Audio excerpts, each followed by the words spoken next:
नमस्कार दोस्तों, आप सभी का स्वागत है हमारे YouTube चैनल VCS अकेडमी पर। और आज की इस वीडियो में हम कक्षा 12 भौतिक विज्ञान अर्धवार्षिक परीक्षा हाफ ईयरली एग्जाम 2023-24 के प्रश्न पत्र का सॉल्यूशन लेकर आए हैं। विद्यार्थियों, ये जो प्रश्न पत्र हमने लिया है ये सीकर डिस्ट्रिक्ट में आज ही संपन्न हुआ है। 13/12/2023 को। विद्यार्थियों, मैं आपको बता दूं कि हाफ ईयरली एग्जाम के जो प्रश्न पत्र हैं वो जिला स्तर पर तैयार होते हैं। अलग अलग डिस्ट्रिक्ट के जो प्रश्न पत्र हैं वो अलग अलग होंगे। कई जिलों में आज फिजिक्स का जो प्रश्न पत्र है वो संपन्न हो चुका है। कई डिस्ट्रिक्ट में आने वाले समय में होने वाले हैं। तो आज हम यहाँ पर सीकर जिले के भौतिक विज्ञान के प्रश्न पत्र का सॉल्यूशन लेकर आए हैं। ये देखिए, वीडियो आपके लिए काफी महत्वपूर्ण है। आपके डिस्ट्रिक्ट में भी इसी टाइप का इन्हीं में से कुछ क्वेश्चंस मिल सकते हैं, इसलिए इस वीडियो को ध्यानपूर्वक देखें, समझें। इनमें से कुछ क्वेश्चंस बोर्ड परीक्षा 2024 के प्रश्न पत्र में भी आपको देखने को मिल सकते हैं। काफी अच्छा प्रश्न पत्र है। हम यहाँ पर एक एक करके सभी क्वेश्चंस देखने वाले हैं, समझने वाले हैं। सबसे पहले हम लेते हैं पहला क्वेश्चन। HCl में H+ और Cl- के बीच की जो दूरी है वो 1 एंगस्ट्रॉम है। इस अणु के विद्युत द्विध्रुव आघूर्ण का मान क्या होगा? देखिए, विद्युत द्विध्रुव आघूर्ण को हम P से लिखते हैं, जो कि Q/2A होता है। Q यहाँ पर किसी दोनों में से किसी एक, जैसे ये हमारे पास में है प्लस वाला आवेश है, ये है माइनस वाला आवेश। तो प्लस या माइनस आवेश दोनों में से एक का परिमाण यहाँ पर हमारे को पुट करना है। तो देखिए 1.6 गुणा 10⁻⁻19 इंटू दोनों आवेशों के बीच की जो डिस्टेंस है 2A, जो कि 1 एंगस्ट्रॉम दे रखी है। और एंगस्ट्रॉम का मतलब होता है 10⁻⁻10। तो 1.6 गुणा 10⁻⁻29 मीटर, 29 कूलाम इंटू मीटर। तो हमारे पास में ऑप्शन सी यहां पर सही होने वाला है। नेक्स्ट क्वेश्चन की ओर बढ़ते हैं कि समविभव पृष्ठ के किसी बिंदु पर विद्युत क्षेत्र होता है। देखिए, समविभव पृष्ठ और विद्युत क्षेत्र दोनों एक दूसरे के लंबवत होते हैं। तो समविभव पृष्ठ विद्युत क्षेत्र के लंबवत या विद्युत क्षेत्र समविभव पृष्ठ के लंबवत होता है। नेक्स्ट क्वेश्चन देखें, धारा घनत्व का मात्रक होता है। तो धारा घनत्व का जो फॉर्मूला होता है प्रति एकांक क्षेत्रफल से बहने वाली धारा, तो I/A। तो यहां से आप ध्यान देंगे, I का मात्रक एम्पियर, A क्षेत्रफल जिसका मात्रक मीटर स्क्वायर। तो ampere per metre square, option D यहां पर सही हो जाएगा। चौथा क्वेश्चन देखें, किस प्रकार के पदार्थों के लिए चुंबकीय प्रवृत्ति का मान ऋणात्मक होता है? तो देखिए, चुंबकीय प्रवृत्ति काई बाह्य चुंबकीय क्षेत्र में चुंबकित होने को बताती है कि कोई भी पदार्थ है वो बाह्य चुंबकीय क्षेत्र में रखे जाने पर उसमें कितनी आसानी से वो चुंबकीय गुण ग्रहण करता है। और यदि इसका मान माइनस में है, इसका मतलब है कि जो पदार्थ है वो चुंबकीय क्षेत्र की विपरीत दिशा में चुंबकित हो रहा है। तो ऐसे जो पदार्थ हैं उनको हम प्रतिचुंबकीय पदार्थ कहते हैं, डायमैग्नेटिक मटेरियल कहा जाता है। तो यहां पर ऑप्शन बी सही होगा। नेक्स्ट क्वेश्चन की ओर बढ़ते हैं कि विद्युत चुंबकीय तरंगों में विद्युत क्षेत्र और चुंबकीय क्षेत्र के मध्य कलांतर होता है। देखिए, दोनों एक समान कला में कंपन करते हैं, हालांकि दोनों के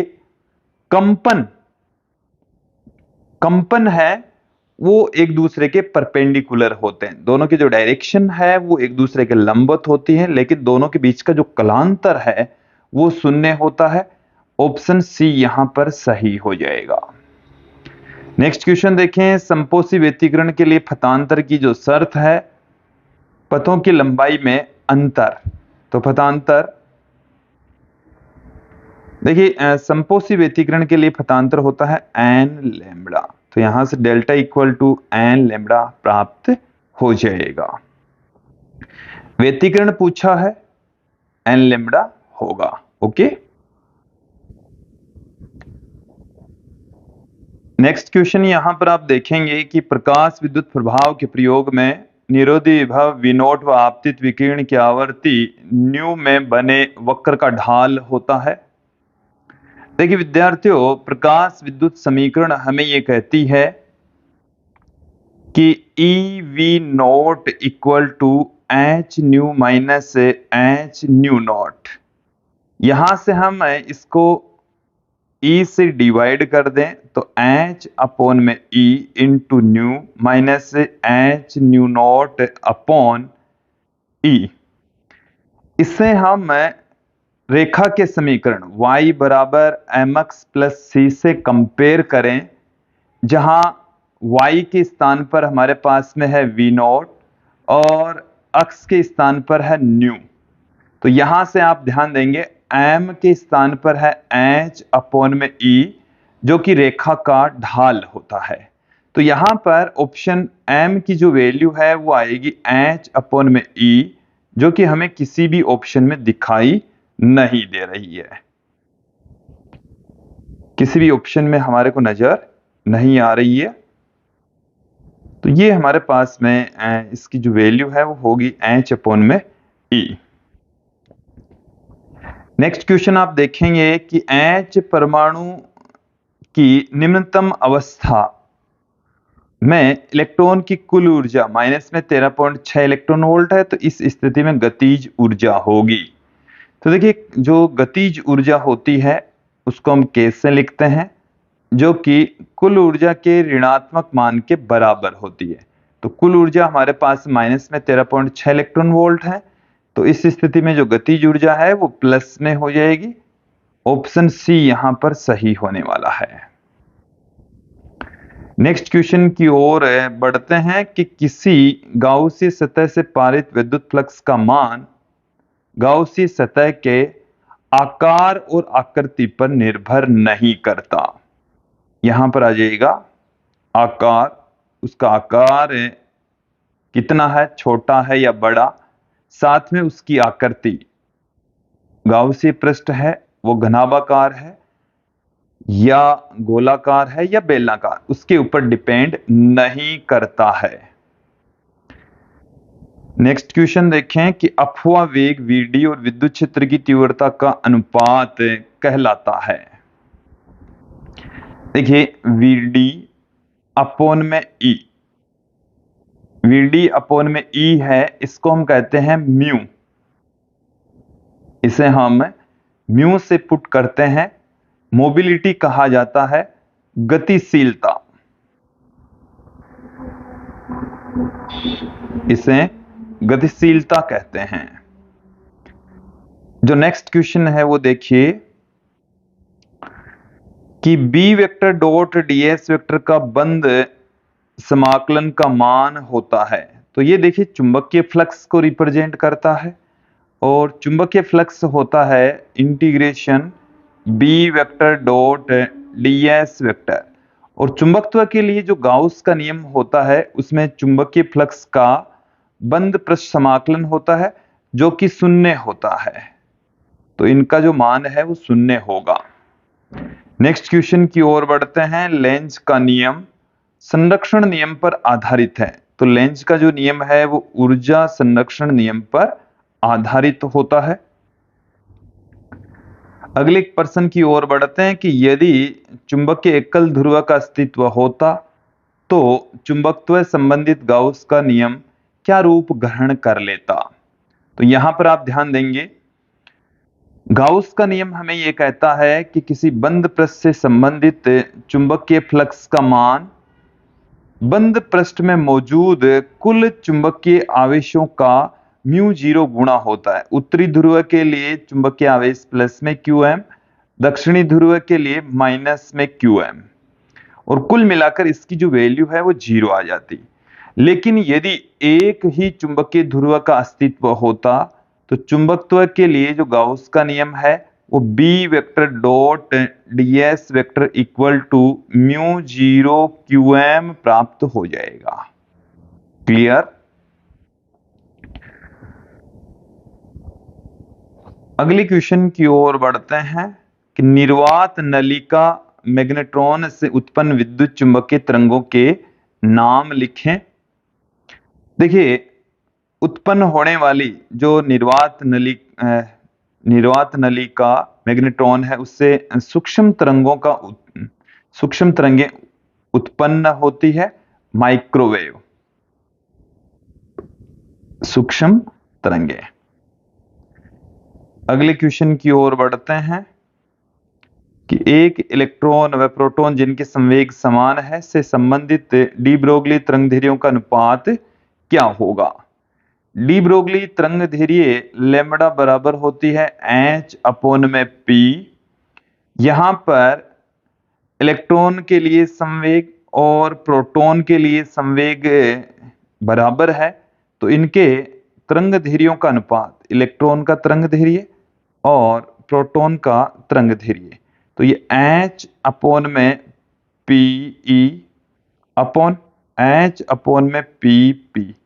तो यहां से हमारे पास में आ जाएगा p/p ये आ जाएगा 1:1 आ जाएगा। नेक्स्ट क्वेश्चन की ओर बढ़ते हैं। हाइड्रोजन परमाणु की प्रथम कक्षा की त्रिज्या A0 बराबर 0.529 गुणा 10⁻⁻10 मीटर है, तो तृतीय कक्षा की त्रिज्या का मान बताइए।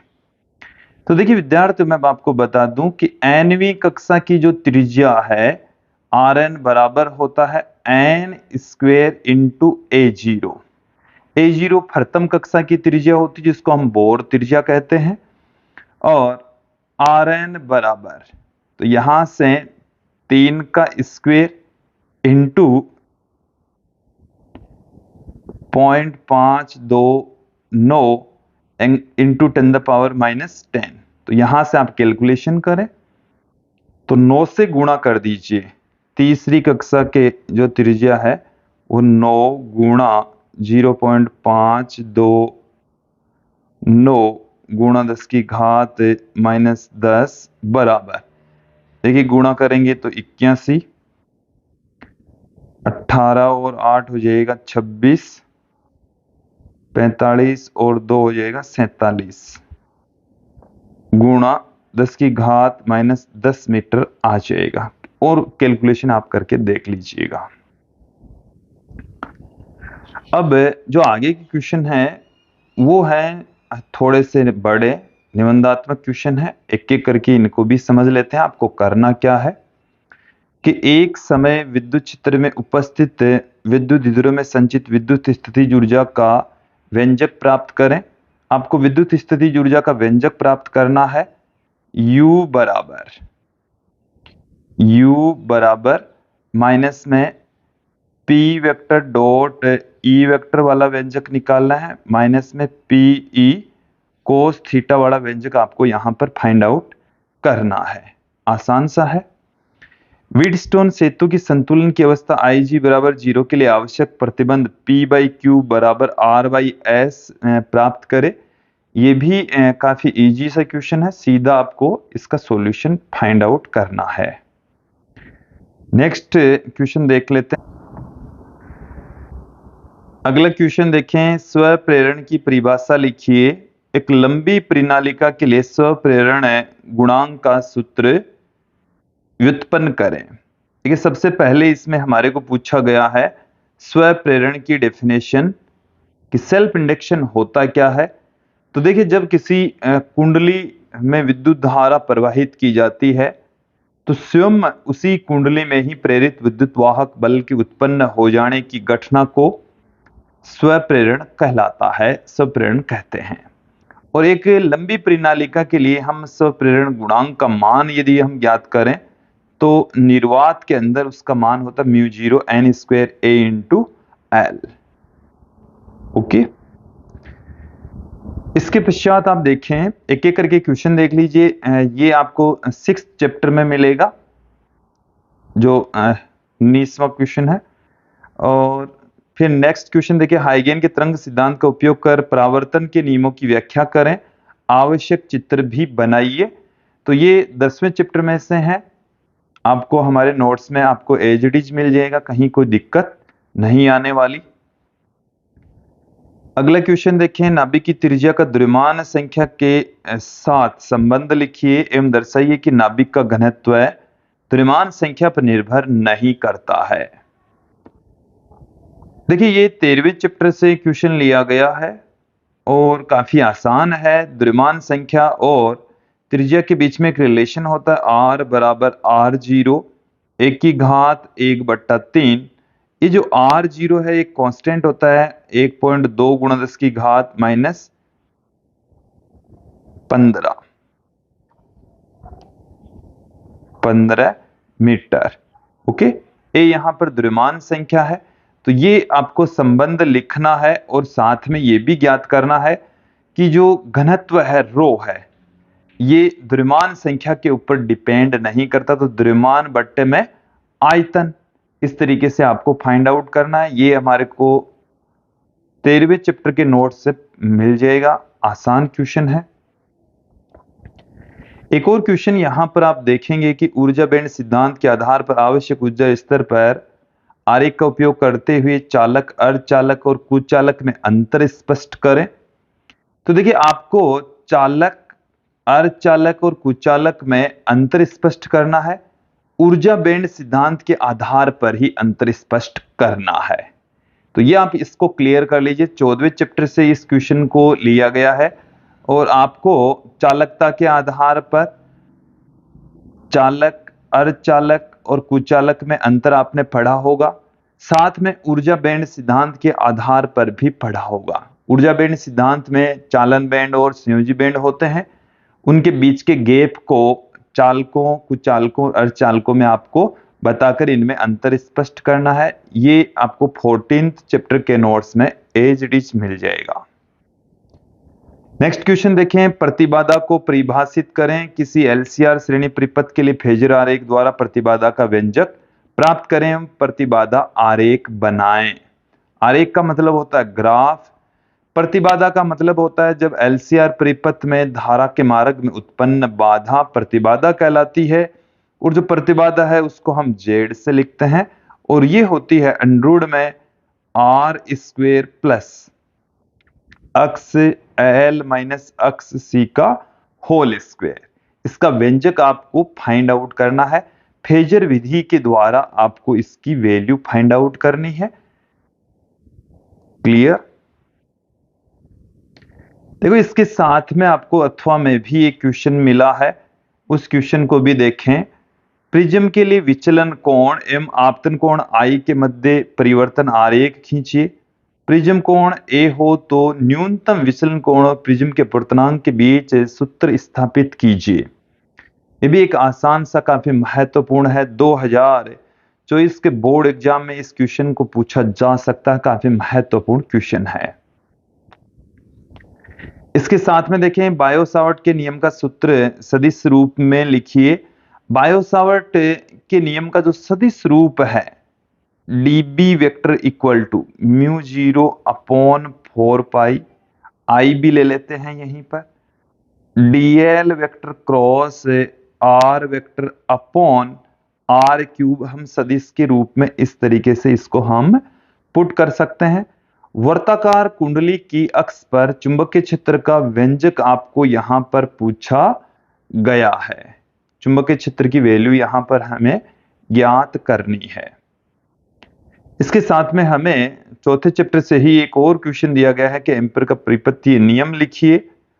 इसकी सहायता से किसी धारावाही परिनालिका के अंदर चुंबकीय क्षेत्र का व्यंजक आवश्यक चित्र बनाकर ज्ञात करें। देखिए इसमें जो व्याकरणिक दृष्टि से छोटी मोटी जो त्रुटियां हैं उनको आप यहां पर आज ही समझ लेंगे।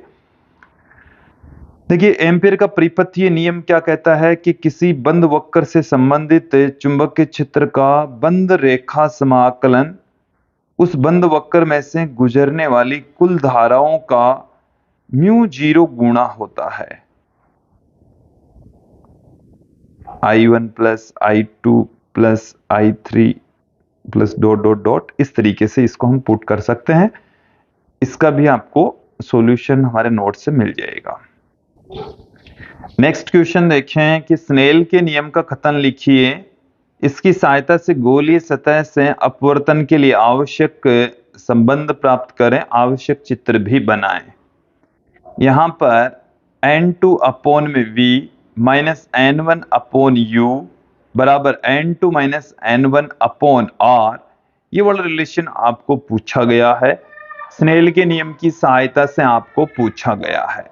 साथ में यहां पर आप देखें, इस क्वेश्चन के साथ में हमें एक और अथवा में क्वेश्चन दे रखा है कि दूरदर्शी से क्या तात्पर्य है, अपवर्ती दूरदर्शी द्वारा बनने का चित्र, मतलब किरण आरेख चित्र बनाना है। इसके साथ में इसकी कार्य प्रणाली को संक्षिप्त में लिखना, आवर्धन क्षमता का व्यंजक भी आपको व्युत्पन्न करना है। तो ये था सीकर जिले में आज संपन्न हुआ हाफ ईयरली एग्जाम का प्रश्न पत्र, और मुझे उम्मीद है कि इसमें जो छोटे क्वेश्चन हैं वो आपको समझ में आए होंगे, और जो बड़े क्वेश्चन हैं वो काफी आसान से क्वेश्चन हैं, सीधे सीधे क्वेश्चन से उठाए गए हैं। और ये जो बड़े क्वेश्चन हैं विद्यार्थियों, ये भी काफी महत्वपूर्ण क्वेश्चन है। एक एक जो प्रश्न है वो काफी महत्वपूर्ण है। आपके डिस्ट्रिक्ट में भी इसमें से कुछ क्वेश्चंस मिलने वाले हैं। साथ में ये बोर्ड एग्जाम में 2024 में भी पूछे जाएंगे। इनमें से कुछ क्वेश्चन आपको 100% बोर्ड एग्जाम में भी मिलने वाले हैं। अब विद्यार्थियों, यदि आपको फिर भी कोई क्वेश्चन नहीं समझ में आया तो आप हमारे नोट्स की हेल्प ले सकते हैं। नोट्स प्राप्त करने के लिए आप हमारे व्हाट्सएप नंबर पर व्हाट्सएप करें, केवल आपको व्हाट्सएप करना है। ये हमारे व्हाट्सएप नंबर है जिससे आप हमारे हैंड रिटन नोट्स भी प्राप्त कर सकते हैं। हमारा जो एप्लीकेशन है वो आप गूगल प्ले स्टोर से डाउनलोड करके भी नोट्स प्राप्त कर सकते हैं। एप्लीकेशन BCS एकेडमी नाम से आपको गूगल प्ले स्टोर पर प्राप्त हो जाएगी। तो आज की इस वीडियो में इतना ही। धन्यवाद दोस्तों।